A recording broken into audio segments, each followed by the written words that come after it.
राजस्थान के सीकर जिले से थोड़ी दूरी पर बसा था एक छोटा सा गांव।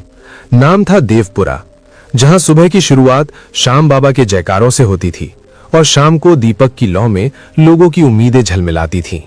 यही गांव था जहां विश्वास को सांसों की तरह लिया जाता था। लेकिन उसी गांव में दो ऐसे इंसान रहते थे जिनकी सोच एक दूसरे से बिल्कुल अलग थी। एक का नाम था हरिदास, जो गरीब होकर भी दिल से अमीर था, और दूसरा का नाम था रघुवीर, जो धनवान था लेकिन मन से बहुत ही लालची था। और यहीं से शुरू होती है ये कथा। हरिदास मिट्टी के छोटे से घर में रहता था। वो रोज कुएं से पानी भरता और खेत में मजदूरी करता, और शाम को थककर भी शाम मंदिर में दिया जलाना नहीं भूलता था। और उसकी पत्नी कमला शांत स्वभाव की थी और बाबा को परिवार का तीसरा सदस्य मानती थी। सालों से उनके आंगन में किलकारी नहीं गूंजी थी, लेकिन फिर भी दोनों ने कभी शिकायत नहीं की। उनका मानना था कि जो मिलेगा बाबा की मर्जी से मिलेगा। जबकि रघुवीर का आलीशान हवेली जैसा घर था, गोदाम भरे थे, नौकर थे, लेकिन दिल में सिर्फ मैं और मेरा ही था। और रघुवीर का मानना था कि भक्ति सिर्फ कमजोर लोगों का सहारा है और असली ताकत पैसा होता है। वो मंदिर तभी जाता जब गांव वाले देख रहे हों, दान तभी करता जब नाम की पट्टिका लगे। उसकी पत्नी मृदुला भी यही मानती थी कि भगवान घर नहीं चलाते, पैसा चलाता है। और यही सोच उनके बच्चों में भी उतर रही थी। और गांव वाले रघुवीर से डरते थे लेकिन सम्मान नहीं करते थे, जबकि हरिदास को लोग देखते ही हाथ जोड़ लेते थे, क्योंकि उसमें कुछ ऐसा था जो बिना बोले भरोसा जगा देता था। फिर एक ऐसा समय आया जब देवपुरा पर संकट टूट पड़ा। बारिश ने रास्ता बदल लिया, धरती फटने लगी, खेत सूख गए, कुएं नीचे से बोलने लगे कि अब हमारे पास देने को कुछ नहीं है। गांव वालों का तबीयत खराब होने लगे, पशु मरने लगे, और उस अकाल ने सबकी परीक्षा लेनी शुरू कर दी। हरिदास का काम छिन गया, घर में अनाज खत्म हो गया, लेकिन उसके घर के मंदिर में दिया फिर भी जलता रहा। जबकि रघुवीर ने अपने गोदाम बंद कर दिए और अनाज की कीमत दोगुनी कर दी। एक दिन मजबूरी हरिदास को रघुवीर के दरवाजे तक ले गई। सिर झुका था, आवाज कांप रही थी। उसने कहा, भाई रघुवीर, बच्चों के लिए नहीं, अपनी पत्नी के लिए थोड़ा अनाज उधार दे दो, मैं मजदूरी करके लौटा दूंगा।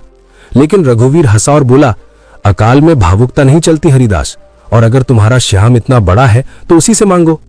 हरिदास कुछ नहीं बोला, बस आंखें बंद करके मन ही मन बोला, बाबा से शायद यही मेरी आखिरी परीक्षा है। उस रात हरिदास और कमला ने पानी पीकर भजन गाया। पेट खाली था लेकिन आंखें भरी हुई नहीं थी। लेकिन अगली सुबह उनके दरवाजे पर एक अजनबी साधु खड़ा था। चेहरे पर तेज था, आंखों में गहराई था। उसने कहा, बेटा, मुझे भूख लगी है, क्या कुछ मिलेगा? हरिदास के पास देने को कुछ नहीं था, फिर भी उसने अंदर बुलाया, और कमला ने जैसे ही रोटी बनाने गई, देखा कि थोड़ा सा आटा था, मुश्किल से एक रोटी बन पाती। जैसे ही रोटी बनाना शुरू की, वो खत्म होने का नाम नहीं ले रही थी। दोनों समझ गए कि आज कुछ असाधारण हो रहा है।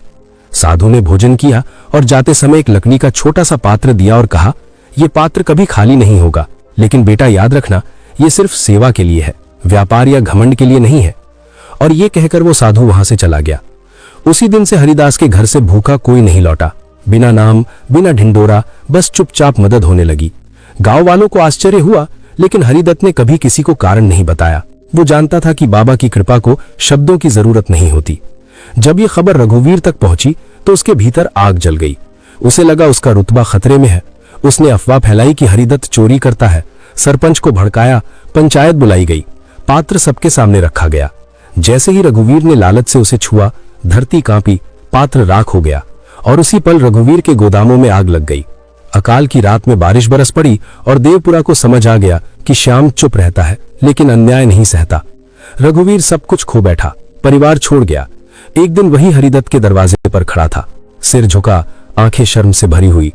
हरिदत्त ने बिना एक सवाल पूछे उसे घर के अंदर बुलाया, और यही वो पल था जब देवपुरा ने देखा कि सच्ची भक्ति बदला नहीं सिखाती बल्कि बदलना सिखाती है।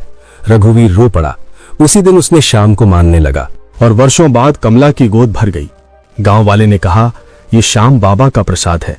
ये कहानी यहीं खत्म नहीं होती, बल्कि यहीं से शुरू होती है। रघुवीर के भीतर जो अहंकार कभी उसकी पहचान था, वही अब उसके लिए सबसे भारी बोझ बन चुका था। वो हरिदत्त के आंगन में बैठा था, लेकिन उसकी नजरें जमीन में गड़ी थीं, जैसे मिट्टी से माफी मांग रहा हो। हरिदत्त ने उसके सामने पानी रखा, वही सादा लोटा, वही शांत मुस्कान, और उसी पल रघुवीर को समझ आया कि असली अमीरी घरों या गोदामों में नहीं, बल्कि उस दिल में होती है जो टूट कर भी किसी को ठुकराता नहीं। अगले कुछ दिनों में गांव ने एक बदला हुआ रघुवीर देखा। वो जो कभी ऊंची आवाज में बात करता था, अब धीमे स्वर में हाल पूछता था। जो मंदिर को दिखावे की जगह समझता था, अब सुबह सबसे पहले दिया जलाता था। वो हरिदत्त के साथ बैठकर भूखों को खाना खिलाता और हर बार मन ही मन शाम से यही कहता कि मुझे फिर कभी इतना अंधा मत बनाना कि मैं इंसान को भूल जाऊं। देवपुरा में धीरे धीरे हरियाली लौटने लगी। खेतों में फिर से हल चलने लगे। कुएं जिनसे आवाजें आना बंद हो गई थीं, अब मीठा पानी देने लगे। गांव वालों को समझ आ गया कि बारिश सिर्फ बादलों से नहीं, इंसान के व्यवहार से भी आती है। जब दिल साफ होते हैं तो धरती भी मुस्कुराने लगती है। हरिदत्त का जीवन बाहर से वैसा ही रहा। वही मिट्टी का घर, वही सादा भोजन, लेकिन भीतर एक गहरी शांति बस चुकी थी। कमला के चेहरे पर वर्षों बाद जो मातृत्व की चमक आई थी, वो सिर्फ संतान की नहीं, बल्कि उस विश्वास की जीत थी जो उसने कभी छोड़ा नहीं था। गांव की औरतें कहती थीं कि ये बच्चा नहीं, श्याम बाबा का जीवित प्रसाद है। रघुवीर ने अपनी बची हुई जमीन गांव के कामों में लगा दी। कहीं कुआं खुदवाया, कहीं अनाथ बच्चों के लिए पाठशाला खुलवाई। उसने अपने बच्चों को भी यही सिखाया कि भगवान को मानना मतलब इंसान को अपनाना। और अगर कभी घमंड सिर उठाए तो देवपुरा की वो रात याद कर लेना जब सब कुछ होते हुए भी सब कुछ छिन गया था। सालों बाद जब कोई राहगीर देवपुरा से गुजरता और पूछता कि इस गांव की खास बात क्या है, तो लोग मुस्कुरा कर कहते, यहां श्याम मंदिर पत्थर से नहीं, विश्वास से बना है। यहां चमक